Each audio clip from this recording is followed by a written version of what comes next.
অন্য দল থেকে অনেকে এসেছেন।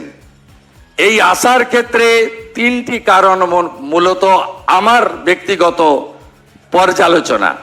প্রথম কারণ হচ্ছে এক দলের নির্বাচনের সময় আসা, ভোটে লড়া, নির্বাচনে জেতা, নির্বাচনে জিতে পালানো অথবা হেরে আবার ব্যাক টু দি প্যাভিলিয়নে যাওয়া। আরেক দলের উদ্দেশ্য, আরেক গ্রুপের উদ্দেশ্য থাকে যখন অন্য দল তার কাছ থেকে সব কেড়ে নেয়, তার রাজনীতি করার সুযোগ থাকে না, তখন সে অন্য দলের কাছে আশ্রয় চায়, অন্য দল তাকে মেম্বারশিপ দেয়, তার যোগ্যতা অনুযায়ী কাজে লাগে।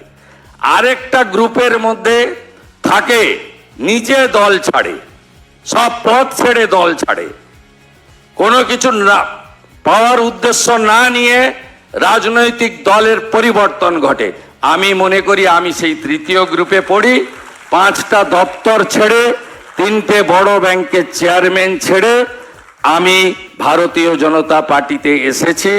ভারতীয় জনতা পার্টিকে আমাকে আমন্ত্রণ করেছেন যশস্বী নেতা অমিত শাহজি, আমন্ত্রণ করেছেন তৎকালীন রাজ্য সভাপতি দিলীপ বাবু, আমন্ত্রণ করেছেন তৎকালীন সংগঠনের সাধারণ সম্পাদক সুব্রত চ্যাটার্জি আমন্ত্রণ করেছেন, তৎকালীন অবজারভার কৈলাস বিজয়বর্গীয় আলোচনা করেছেন এবং অনেকেই পালিয়েছে।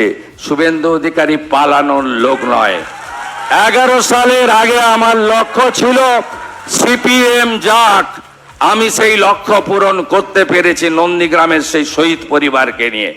আজকের আমার কমিটমেন্ট, পার্টি যদি বলে যে তুমি লড়বে না, শুধু প্রচার করো, সেটা করতেও আমি রাজি আছি। সময়ের ডাক, মমতা যাক। আর বিজেপি 20-25 যত রাজ্যে জিতুক না কেন, বাঙালির তৈরি করা ডক্টর শ্যামা প্রসাদ মুখার্জির বাংলা যদি না জেতে, বিজেপির যে বৃত্ত সম্পূর্ণ হতে পারে না, পারে না, পারে না। তাই বাংলা আমাদের জেতাতে হবে, বাংলা আমাদের জেতাতে হবে। একসঙ্গে মিলে আমরা, বিজেপি মানে নট আমি, বিজেপি মানে আমরা, আমরা, আমরা। বিরোধী দলনেতা যিনি কুচবিহার থেকে কাকদ্বীপ পর্যন্ত